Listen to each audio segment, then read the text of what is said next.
কয়েক ঘন্টার মধ্যে 7 জেলায় ধেয়ে আসার সম্ভাবনা রয়েছে 60 কিলোমিটার বেগে ঝড়। দেশের দক্ষিণ উপকূলীয় অঞ্চলের 7টি জেলার ওপর দিয়ে ঘন্টায় সর্বোচ্চ 60 কিলোমিটার গতিতে ঝোড়ো হাওয়া বয়ে যেতে পারে বলে সতর্ক করেছে আবহাওয়া অধিদপ্তর।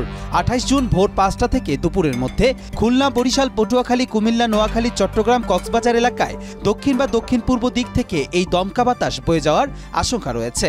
এ সময় কোথাও কোথাও অস্থায়ীভাবে বজ্রসহ বৃষ্টিপাতও হতে পারে।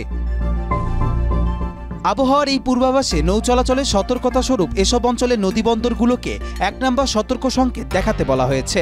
সংশ্লিষ্ট অধিদপ্তরের পক্ষ থেকে জানানো হয়েছে, বজ্রঝড়ের আশঙ্কার কারণে ছোট নৌযান ও যাত্রীবাহী নৌকা চলাচলে বিশেষ সতর্কতা অবলম্বনের পরামর্শ দেওয়া হয়েছে।